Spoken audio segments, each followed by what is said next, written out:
Hello everyone, welcome to crispy info. आज के इस वीडियो में हम बात करेंगे ट्राइब्यूनल्स के बारे में एंड डेफिनेशन से हम शुरू करेंगे कि ट्राइब्यूनल्स आखिरकार होते क्या हैं। तो ट्राइब्यूनल्स जो हैं वो यहाँ पे डिस्प्यूट सॉल्व करने के लिए बनाए जाते हैं। किसके डिस्प्यूट? तो जितने भी लोग होते हैं जो कि यहाँ पे पब्लिक सर्विसेज में अपॉइंट किए जाते हैं, उनका अगर कोई भी प्रॉब्लम है रिक्रूटमेंट से रिलेटेड, उनके सर्विस कंडीशन से रिलेटेड, तो उसको सॉल्व करने के लिए एक ट्राइब्यूनल्स का गठन किया जाता है। ऑलराइट, ये जो है कॉन्स्टिट्यूशन ने इसको बना रखा है। पार्ट 14A में इसका इंक्लूज़न है एंड ये जो इंक्लूज़न है ये 42nd कॉन्स्टिट्यूशनल अमेंडमेंट एक्ट 1976 के तहत किया गया। ठीक है, दो आर्टिकल जो कि यहाँ पे ट्राइब्यूनल्स के बारे में बात करता है। सबसे पहले तो यहाँ पे आर्टिकल 323A एडमिनिस्ट्रेटिव ट्राइब्यूनल्स के बारे में बात करता है and second 323B tribunals for other matter. Administrative tribunals मतलब जितने भी यहाँ पे पर्सनस हैं जो पब्लिक सर्विसेज में हैं, उनका यहाँ पे डिस्प्यूट सॉल्व करना है तो वो administrative tribunals. And other matters में बहुत सारे जो मैटर्स जैसे related to land, labour, taxation, ये 323B में अभी हम नीचे देखेंगे उसको डिटेल में।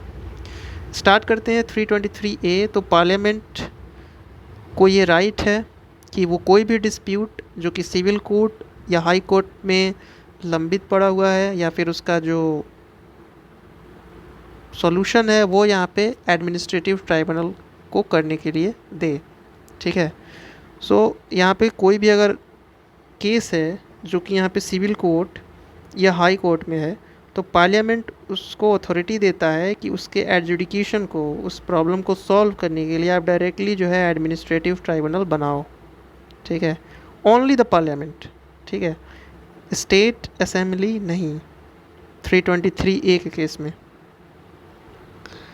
तो उसको गवर्न करने के लिए प्रॉपर जो है एडमिनिस्ट्रेटिव ट्राइब्यूनल एक्ट 1985 बनाया गया है। ओके, तो this act regulates the whole provision related to the administrative tribunals, जो कि आर्टिकल 323A में मेंशन है। आगे बढ़ेंगे अब हम सेंट्रल एडमिनिस्ट्रेटिव ट्राइब्यूनल के बारे में। तो इसके लिए एक ऑर्गेनाइजेशन बनाया गया है कि जो भी प्रॉब्लम्स यहाँ पे सर्विसेज से रिलेटेड आएंगे उसको सेंट्रल एडमिनिस्ट्रेटिव ट्राइब्यूनल के द्वारा फिक्स किया जाएगा, उसको सॉल्व किया जाएगा। 1985 में इसका इस्टेब्लिशमेंट होता है प्रिंसिपल बेंच दिल्ली में, और ये ओरिजिनल जुरिस्डिक्शन को ही यहाँ पे एक्सरसाइज करता है। जो डिफेंस फोर्सेस हैं ये इससे एग्जेम्प्टेड हैं, ये सेंट्रल एडमिनिस्ट्रेटिव ट्राइब्यूनल में इसका केस नहीं जाता है डिफेंस फोर्सेस पर्सनल का। और जो चेयरमैन है उनका कार्यकाल 5 साल का होता है या 65 साल उनकी रिटायरमेंट एज। जो मेंबर्स होते हैं सेंट्रल एडमिनिस्ट्रेटिव ट्राइब्यूनल उनका यहाँ पे कार्यकाल 5 साल का और 62 साल जो है वो रिटायरमेंट एज। ओरिजिनली जब शुरुआत हुई थी इसकी तो ये इस तरह से था कुछ कि अगर आप अपील करना चाहते हो ट्राइब्यूनल के केस को, सपोज़ ट्राइब्यूनल ने कोई यहाँ पे जजमेंट दिया, ओके, और आपको अपील करना है तो वो हाई कोर्ट में नहीं कर पाओगे, सिर्फ सुप्रीम कोर्ट में डायरेक्टली कर पाओगे। ट्राइब्यूनल का कोई भी यहाँ पे केस का जजमेंट के अगेंस्ट अपील करना है तो वो सिर्फ सुप्रीम कोर्ट में कर पाओगे। लेकिन एक केस आया था 1997 में, चंद्र कुमार केस। इस केस के बाद यहाँ पे एक चीज़ क्लियर हो गया कि आप हाई कोर्ट में भी अपील कर सकते हो ट्राइब्यूनल के केस को।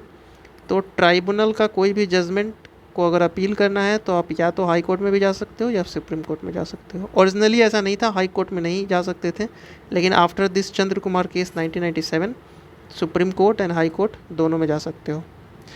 अब हम नेक्स्ट बढ़ेंगे आर्टिकल 323B के बारे में।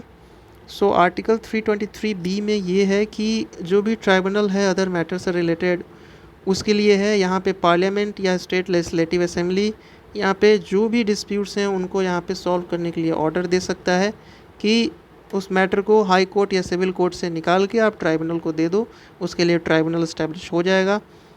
तो यहाँ पे बहुत सारे जो मैटर्स हैं जैसे टैक्सेशन से रिलेटेड, क्योंकि हमने देखा था ना अदर मैटर्स के लिए, तो अदर्स में ये सब भी आ जाएंगे, taxation, rent, tenancy right, labour, foreign exchange etcetera.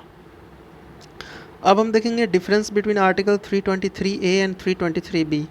तो ये जो है पब्लिक सर्विस से डील करता है। ये अदर मैटर जैसे हमने देखा टैक्सेशन, लेबर, ये सब। पार्लियामेंट सिर्फ इसको अथॉरिटी दे सकता है 323A में कि ट्राइब्यूनल बनाओ आप। यहाँ पे parliament and state legislative assembly दोनों को यहाँ पे अधिकार मिला है। एक ट्राइब्यूनल सेंटर के लिए होगा और स्टेट के लिए एक या दो हो सकता है, लेकिन 323B में मल्टीपल हायरार्की है, बहुत सारे ट्राइब्यूनल्स जो हैं आप उसका गठन कर सकते हो। So thanks for watching this video. I hope ये ट्राइब्यूनल्स का कंसेप्ट आपको समझ में आया होगा and it will be helpful in the upcoming examinations. Thanks for watching.